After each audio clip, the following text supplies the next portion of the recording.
Bismillahirrahmanirrahim. Kitab ringkasan Sahih Al-Bukhari disusun oleh Imam Az-Zabidi wa nafa'ani fi ulumin fid dharaini amin Allahumma amin. Kitab Al-Ilmi bab 35. Bab man sa'ala wa huwa qa'imun 'aliman jalisan. An Abi Musa radhiyallahu anhu qala jaa'a rasulun ila an-nabiy sallallahu alaihi wasallam faqala ya Rasulullah mal qitalu fi sabilillah fa inna ahadana yuqatilu ghadaba wa yuqatilu hamiyah faqala man qatala litakuna kalimatullahi hiyal ulya fahuwa fi sabilillah azza wa jal. Diriwayatkan dari Abu Musa radhiyallahu anhu, seorang lelaki menemui Nabi Muhammad sallallahu alaihi wasallam dan bertanya, ya Rasulullah sallallahu alaihi wasallam, peperangan yakni al-qital seperti apa yang dilakukannya kerana Allah, yakni aku menanyakan hal ini sebab sebahagian dari kami berperang kerana kemarahan dan sebahagian lainnya berperang kerana keangkuhan. Nabi Muhammad SAW mendongakkan kepalanya ke arah orang itu seraya bersabda, barang siapa berperang untuk menegakkan kalimah Allah yakni Islam, maka dia berperang kerana Allah. Bismillahirrahmanirrahim. Alhamdulillahi rabbil alamin. Wassalatu wassalamu ala asyrafil mursalin Sayyidina Muhammadin wa ala alihi wa sahbihi ajma'in. Nawayna at-ta'alluma wa at-ta'lima wa at-tadhakkura wa at-tadhkira wa an-naf'a wal intifa' wal ifada wal istifada wal hatha ala tamassuki bi kitabillah wa sunnati nabiyhi wa dalalati ila al-khair wa ad-du'a ila al-huda ibtigha'a mardatillahi wa qurbihi wa thawabihi, amin Allahumma amin. Kita diperdengarkan sebentar tadi sebaik-baik perkataan, yaitu firman Allah subhanahu wa ta'ala daripada surat Luqman, yang ianya adalah memberikan satu sentuhan kepada kita akan anugerah yang diberikan oleh Allah kepada seseorang yang dikasihi oleh Allah, yaitu al-hikmah. Walaqad atayna Luqmana al-hikmata anishkur lillah. Kami Allah memberikan kepada Luqman al-hikmah, lalu diperintahkan Luqman untuk bersyukur, anishkur lillah. Allah berfirman dalam Al-Quranul Karim, yu'til hikmata man yasha wa man yu'tal hikmata faqad utiya khairan katsira. Allah akan memberi hikmah kepada sesiapa yang dikehendaki oleh Allah. Dan barang siapa yang dikehendaki oleh Allah untuk diberi hikmah, maka sungguh dia telah mendapatkan kebaikan yang banyak kalau mendapat hikmah. Di antara doa Nabi SAW kepada Sayyidina Abdullah ibn Abbas, yang doa ini menjadi tafsiran kepada arti hikmah. Tadi Allah berfirman, kami Allah bagi kepada Luqman hikmah. Lalu Allah berfirman, Allah bagi hikmah kepada siapa yang dikehendaki. Karena datangnya hikmah datang daripada Allah, maka ianya diberikan kepada siapa yang dikehendaki oleh Allah.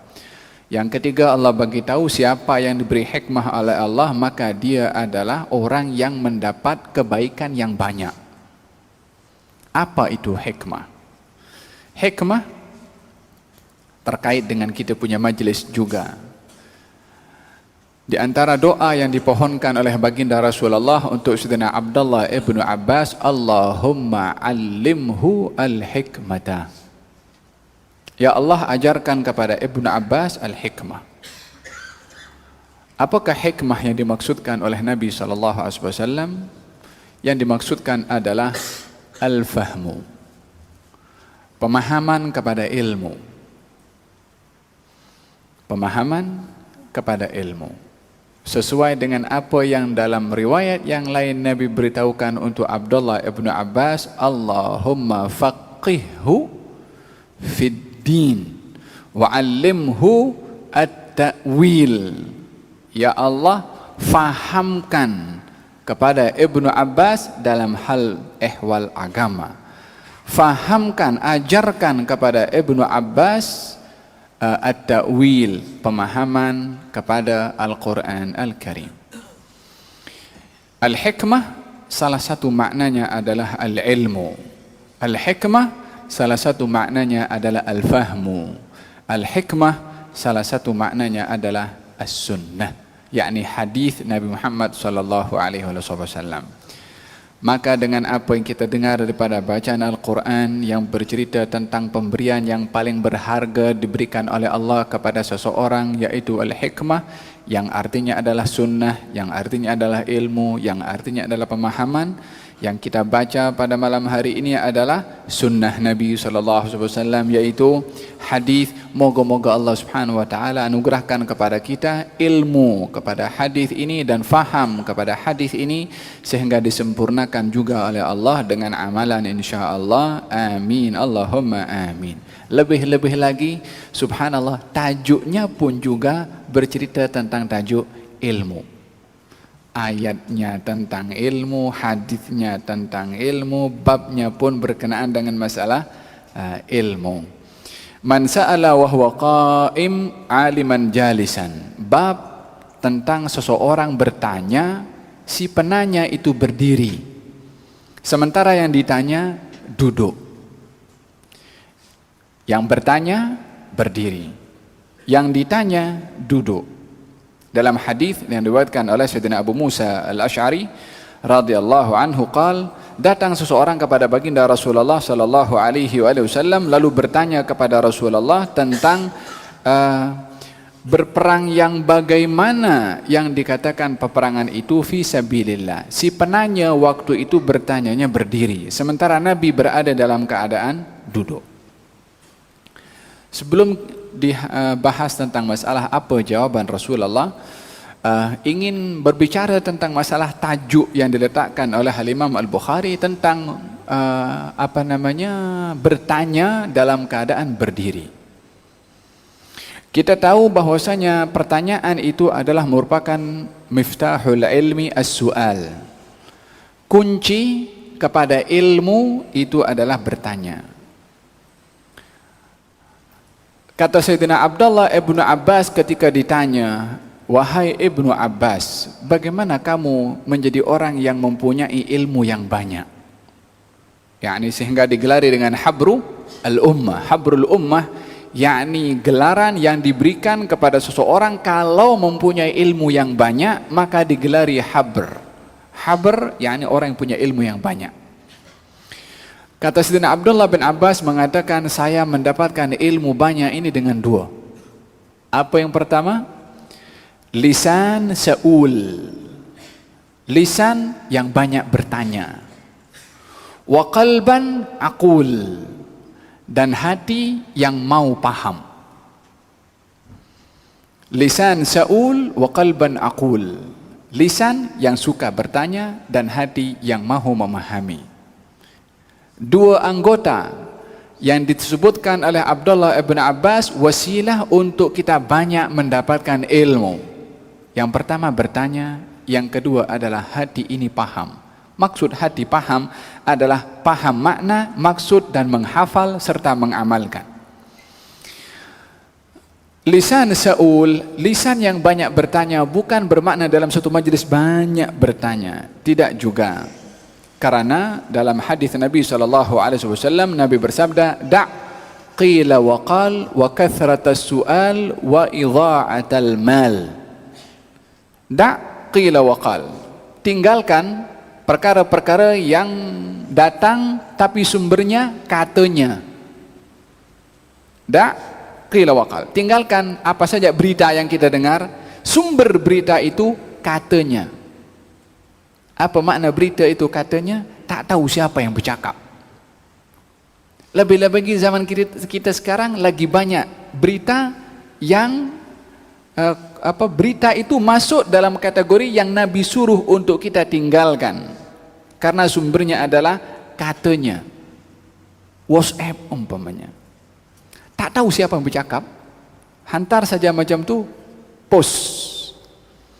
Kata baginda Rasulullah, da' qila waqal. Tinggalkan berita yang kamu dengar, yang berita itu katanya. Walihada dalam Al-Quranul Karim Allah subhanahu wa ta'ala berfirman, bila mana kita dengar berita-berita, khususnya kita punya zaman sekarang ini, yang tak tahu sumbernya, jangan terus diterima bulat-bulat itu berita. Belum tentu betul, dan kalau kita menganggap betul perkara yang belum tentu betul, maka kita akan tergelincir memperbetulkan benda yang belum tentu betul. Allah berfirman dalam Al-Quran, wa idza ja'ahum amrun minal amni awil khawfi adha'u bihi walau radduhu ila rasuli wa ila ulil amri minhum la'alimahu alladhina yastanbitunahu minhum. Kalau mereka dengar berita tentang keamanan atau ketakutan, ada berita aman, kita menang berita, tapi tak tahu sumbernya daripada mana.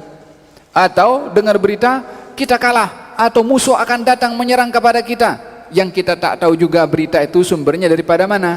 Apa yang dilakukan oleh masyarakat pada waktu itu sehingga turun ayat tersebut, adza'u bihi. Apakah adza'u? Sebarkan. Dengar berita tentang apa saja berita yang tak tahu sumbernya daripada mana, adza'u, disebarkan tanpa memastikan berita itu betul atau tidak, sumbernya konkret atau tidak, sumbernya original atau tidak. Maka ketika terdapat golongan yang setiap kali menerima berita menyebarkan, ditegur oleh Allah dalam Al-Quran, karena penyebaran berita tanpa dasar sumber yang benar boleh menimbulkan kekeliruan di tengah-tengah masyarakat, boleh merunsingkan keamanan keamanan yang sedang dirasai oleh masyarakat setempat. Lalu bagaimana kalau kita dengar berita yang kita tak tahu berita itu benar atau tidak? Adakah kita tepi saja anggap kita tak dengar? Walau radduhu ila rasul, kalau berita yang didengar dan berita itu penting, radduhu ila rasul, kembalikan kepada Rasul. Yakni kembali kepada Rasul, tanya dulu. Rasulullah hidup di zamannya. Setelah wafatnya Rasulullah, kalau kita dengar berita perkara-perkara yang asas berkaitan dengan kita punya agama, berkaitan dengan bidang-bidang tertentu, berkaitan dengan negara umpamanya, berkaitan dengan kampung, berkaitan dengan office, berkaitan dengan syarikat, dengan perusahaan, apa saja, dengar berita, jangan dulu disebarkan. Radduhu ila rasul, kembalikan kepada Rasul, tentunya dalam bidang-bidang yang terkait dengan baginda Rasulullah, dan ini ada di zaman Rasulullah. Setelah wafatnya Rasulullah, wa ila ulil amri minhum, kembalikan kepada ulil amri. Siapa ulil amri di sini? Terutama sekali al ulama. Bila mana perkara-perkara yang terkait dengan hukum hakam, maka merujuk dulu kepada ulama. Jangan dengar berita lalu disebarkan. Allah sudah kecam, sudah tegur kepada golongan 14 abad yang lalu yang punya perangai suka menyebarkan maklumat tanpa merujuk benar atau tidak maklumat itu. Dan diberi jalan keluar, bukan hanya ditegur oleh Nabi, oleh Allah SWT. Ditegur dan diberi jalan keluar. Mereka kalau dengar berita, mereka sebarkan. Andai mereka kembalikan kepada Rasul atau ulil amri, kepada orang yang mengerti, kepada para ulama, la'alimahul ladzina yastanbitunahu minhum. Kalau dikembalikan kepada Rasul atau kepada ulil amri, maka akan diketahui berita itu benar atau tidak bagi mereka yang datang untuk bertanya. Tapi tak mungkin akan diketahui kepada orang yang menyebarkan tanpa bertanya. Fahimtum? Maka dengan demikian Al-Quran sudah mengajarkan kepada kita 14 abad yang lalu di dalam cara menyikapi isu. Idzan,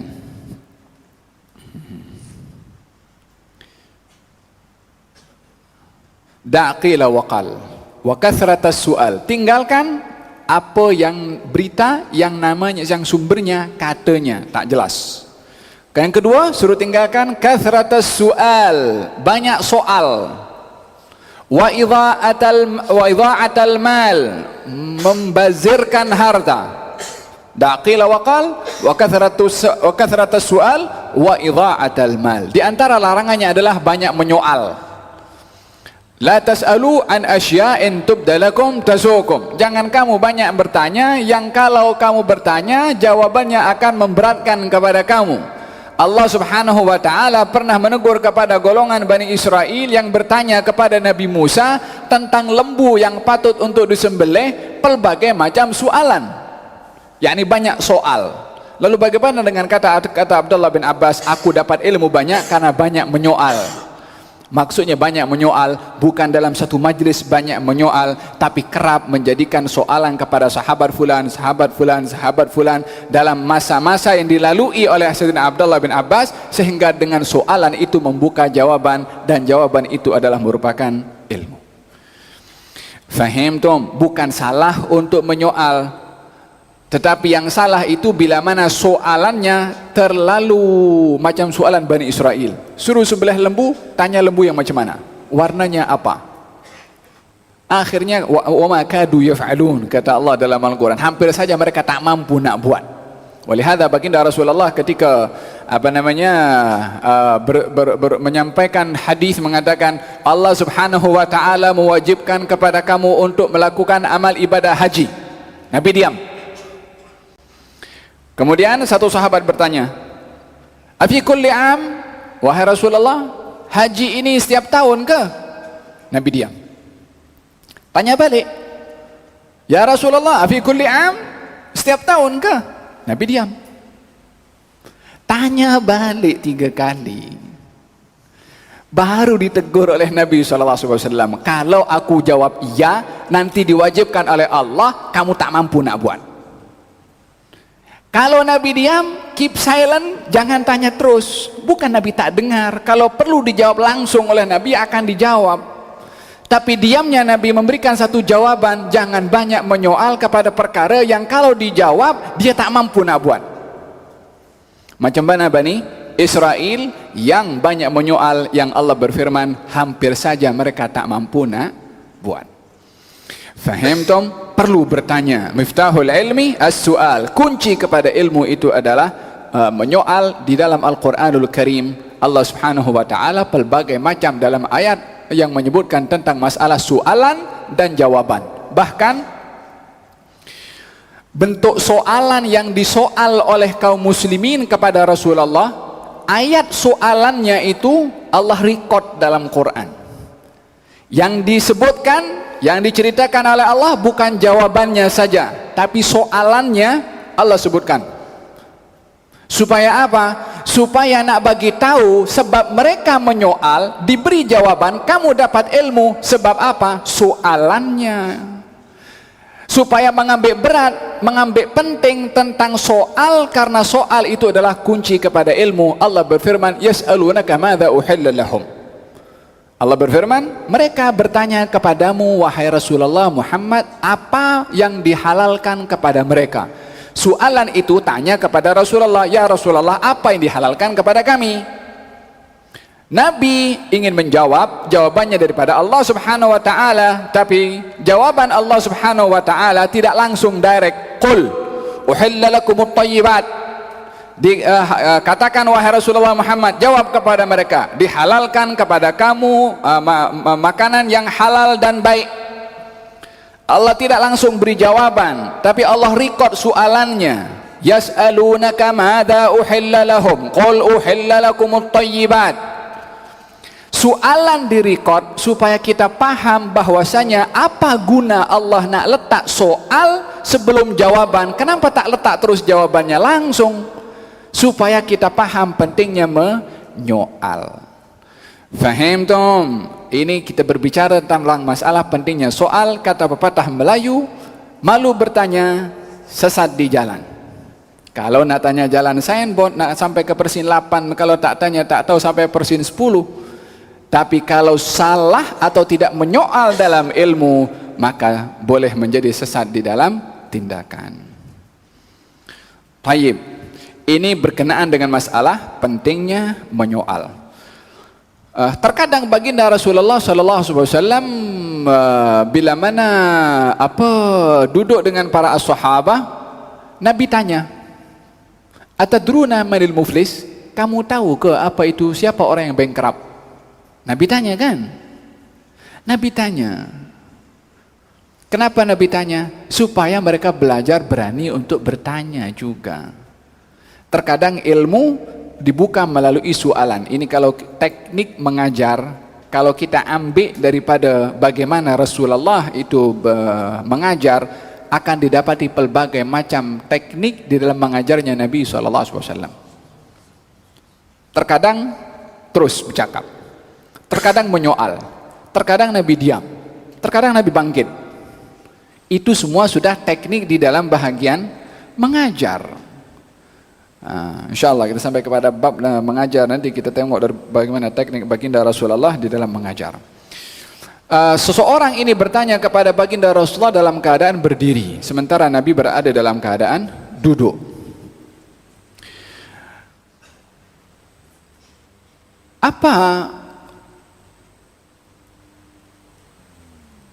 keadaan atau hukum seseorang itu bila mana bertanya diminta untuk berdiri? Ini orang tadi bertanya dalam keadaan berdiri. Adakah orang bertanya dalam keadaan berdiri sopan atau tidak sopan bila mana yang ditanya berada dalam keadaan duduk? Adakah bila mana seseorang ingin bertanya diminta untuk berdiri sopan atau tidak sopan, ataukah perlu dia berdiri atau tidak? Kadang-kadang kita kalau ada seminar, mohon yang bertanya berdiri, ya kan? Sentuhan atau contohnya dalam tajuk yang disebutkan oleh Imam Al-Bukhari tentang masalah orang bertanya dalam keadaan berdiri, baik dia berdiri sendiri atau diminta untuk berdiri. Di dalam hadis Nabi SAW, beliau bersabda tentang meminta orang lain berdiri dalam keadaan tertentu. Baginda mencela kepada golongan yang menuntut orang lain berdiri untuk dirinya. Yani baginda Rasulullah melarang orang lain berdiri untuk menghormati dirinya. Bahkan yang demikian diberikan perumpamaan seperti menyerupai kepada al-jababirah. Al-jababirah yakni orang-orang yang zalim, yang takabur, yang sombong, daripada raja-raja kufar zaman dahulu. Maka Nabi melarang untuk menyerupai dengan mereka. Tapi pada masa yang sama, baginda Rasulullah sallallahu alaihi wasallam pernah menyuruh as-sahabah berdiri menghormati orang lain. Dalam hadis Nabi sallallahu alaihi wasallam setelah peperangan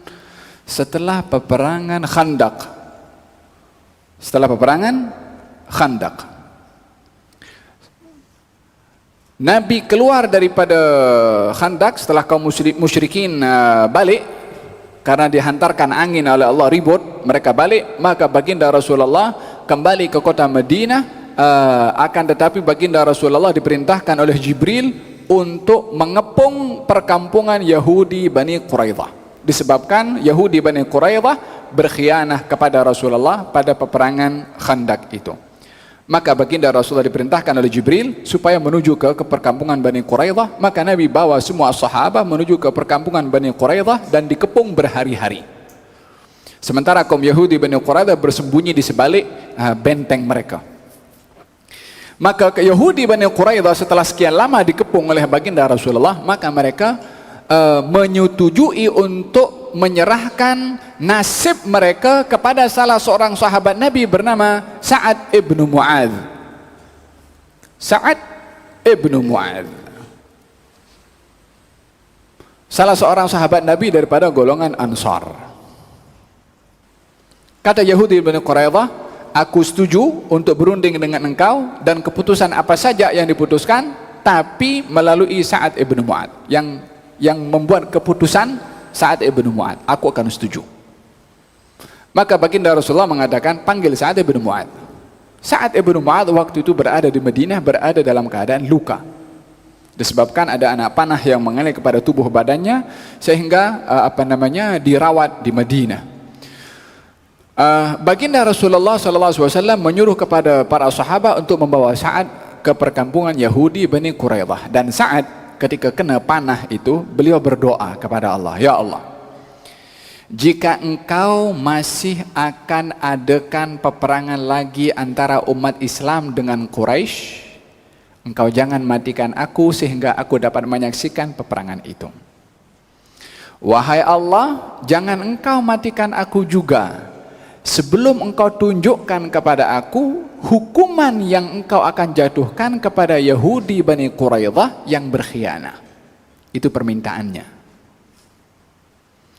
Maka Sa'ad bin Mu'ad yang sakit waktu itu karena panah dan lukanya itu dalam, maka setelah Yahudi Bani Quraidah meminta kepada Rasulullah akan menerima, menyetujui keputusan apa saja Sa'ad bin Mu'ad, maka Nabi panggil Sa'ad bin Mu'ad. Dalam keadaan didokong Sa'ad bin Mu'ad sampai ke perkampungan Yahudi Bani Quraidah, baginda Rasulullah bersabda, qumu li sayyidikum, berdirilah untuk orang yang mulia di antara kamu, yakni kepada Sa'ad bin Mu'ad. Maka semua berdiri menyambut kedatangan Sa'ad bin Mu'ad. Akhirnya diputuskan oleh Sa'ad bin Mu'ad, yang akhirnya keputusan Sa'ad bin Mu'ad dibenarkan oleh baginda Rasulullah. Setelah Sa'ad bin Mu'ad dikembalikan ke kota Madinah, maka Sa'ad bin Mu'ad, lukanya tadi yang sedang ditutup pecah dan darahnya pun mengalir. Sa'ad bin Mu'ad meninggal dunia. Meninggalnya Sa'ad ibn Mu'ad tanda kabulnya doa Sa'ad ibn Mu'ad. Apa yang dia minta tadi? Dua. Yang diminta dua. Hukuman kepada Yahudi Bani Quraidah dan juga peperangan melawan Quraisy kalau akan ada. Maka Sa'ad ibn Mu'ad meninggal dunia setelah melihat hukuman yang Allah jatuhkan kepada Yahudi Bani Quraidah melalui Sa'ad sendiri, dan juga berhentinya peperangan antara kaum muslimin melawan Quraisy. Setelah peperangan Khandaq tak ada lagi peperangan melawan Quraisy. Ada peperangan yang lain, peperangan Tabuk, peperangan Hunain, tapi melawan kepada orang luar, Ghatafan dan seterusnya, tapi bukan Quraisy. Kedua-dua permintaannya dikabulkan oleh Allah Subhanahu wa ta'ala. Pokok pembahasannya adalah Nabi dalam hadis yang pertama melarang orang berdiri untuk dirinya. Termasuk ketika baginda Rasulullah datang. Ketika mereka menyambut berdiri, Rasulullah datang, kata baginda Rasulullah, kamu jangan berdiri. Akan tetapi ketika Sa'ad bin Mu'ad datang, Nabi suruh sahabat berdiri. Lalu yang mana satu yang betul? Boleh berdiri ke atau tak boleh berdiri? Adakah ada kontradiksi antara dua hadis? Tidak ada kontradiksi. Yang ada saling melengkapi antara kedua hadis. Ini yang diperlukan tadi apa? Hikmah paham maksud hadis. Paham kepada maksud hadis. Larangan Nabi berdiri ketika dirinya datang, atau larangan Nabi seseorang menuntut orang lain berdiri kalau dirinya datang, ataupun apa saja untuk menghormati zat seseorang, kalau itu merupakan tuntutan daripada orang yang ingin orang lain berdiri untuknya, ini yang dilarang. Kenapa kamu tak berdiri kalau aku datang? Salahnya bukan kepada orang yang berdiri, tapi kepada awak yang nak orang lain berdiri. Tetapi kalau orang lain akan berdiri menghormati orang lain, Nabi suruh, qumu li sayyidikum, berdiri kamu kepada orang yang mulia di antara kamu. Siapa? Sa'ad ibn Mu'ad. Soalannya, mana lagi mulia, Rasulullah atau Sa'ad bin Mu'adz? Bila kalam, semua tak ada mengatakan Sa'ad bin Mu'adz lebih mulia daripada Nabi. Kalau Nabi suruh sahabat bangun menghormati Sa'ad bin Mu'adz karena kedudukannya di sisi Allah, apatah lagi baginda Rasulullah sallallahu alaihi wasallam. Adapun larangan Nabi orang kepada sahabat berdiri ketika Nabi datang, nak tunjuk ajar supaya tak ada seorang yang menganggap dirinya itu mulia menuntut orang lain supaya berdiri untuk dirinya. Nabi sendiri yang mulia tak tuntut. Tapi kalau orang lain berdiri untuk menghormati Nabi, Nabi suruh, selagi tidak ada tuntutan daripada orang yang dianggap dirinya layak untuk orang lain berdiri untuknya. Idzan meminta orang lain berdiri termasuk dalam soalan ini, bila mana orang yang ditanya merasa layak dan terhormat. Siapa saja yang nak tanya mesti berdiri untuk hormat aku, problem. Tapi kalau dia ingin bertanya berdiri supaya orang lain boleh nampak ke, atau nak menghormati ilmu itu sendiri, atau nak menghormati guru yang dia nak soal ke, maka tidak menjadi masalah karena tidak ada tuntutan daripada yang ditanya supaya orang bertanya berdiri. Jadi dua masalah yang berbeza ya. Satu kembali kepada yang ditanya, yang kedua kembali kepada orang yang berdiri ketika bertanya atau menghormati orang lain.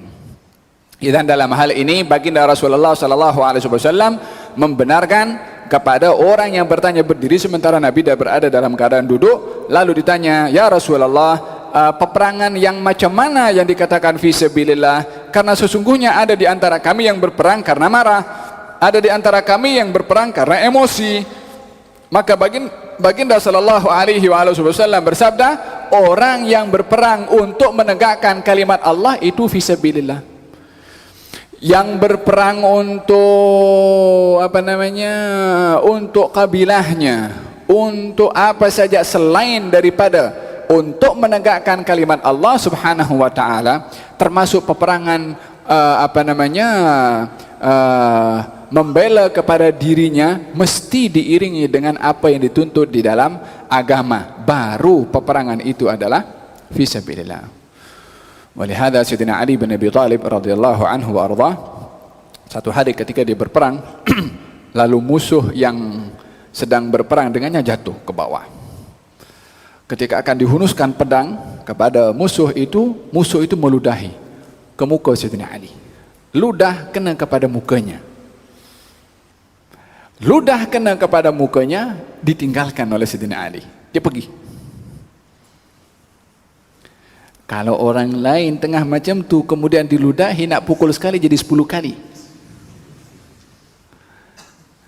Kalau setelah kejadian ini disaksikan oleh sahabat yang lain, katanya, kenapa kamu tinggalkan setelah kamu mampu untuk membunuhnya? Dia mengatakan, aku tidak angkat pedang ini kecuali karena Allah. Tapi ketika orang itu meludah kepada muka aku, naik marah aku dan emosi aku, sehingga aku khawatir menghunuskan pedang karena untuk memenuhi nafsu marah aku, ditinggalkan oleh Sayyidina Ali bin Abi Thalib. Ini baru mujahid fisabilillah, tidak menggunakannya kecuali di jalan Allah subhanahu wa ta'ala. Faham dong? Idan dalam hal ini adalah berkenaan dengan masalah yang bertanya berdiri, yang ditanya dalam keadaan duduk. Terkadang baginda Rasulullah ditanya, Nabi sedang khutbah ditanya. Sementara dalam adab, kalau orang sedang bercakap tak boleh diputus percakapannya. Ini Nabi tengah khutbah, satu badui bertanya, ya Rasulullah, hari kiamat itu bila? Nabi cakap pasal apa, ini badui tanya pasal hal apa. Di sini perlu juga hikmah dan kebijaksanaan daripada orang alim. Bila mana berhadapan dengan penanya yang tidak sopan, lebih-lebih lagi penanya yang mungkin zahirnya yakni yang mencabar kita punya marah. Bagaimana kita kalau berhadapan dengan penanya yang kadang-kadang pertanyaannya pertanyaan sensasi, ada kadang pertanyaan tes, Ada kalanya pertanyaan-pertanyaan yang cari pasal. Ada kadang pertanyaan yang memang orang bertanya tak tahu kalau cara bertanya seperti itu tak sopan. Maka Nabi ketika ditanya dengan tak dalam keadaan Nabi tengah berkhutbah, Nabi tak layan, setelah itu Nabi layan. Yang mana tadi bertanya itu? Baru ditanya balik, apa kamu punya soalan? Kemudian ditanya balik, apa yang kamu persiapkan untuk hari kiamat? Dan dijawab, aku tidak banyak amal kecuali aku cinta Allah dan Rasulnya. Nabi jawab, seseorang akan dihimpunkan bersama dengan orang yang dikasihi. Seorang yang bila mana disoal, kalau soalannya merepek ataupun yang bertanya tak sopan, jangan merendahkan kepada yang bertanya, dan juga jangan merendahkan kepada pertanyaannya. Boleh dijawab, boleh tak dijawab. Fahim dong.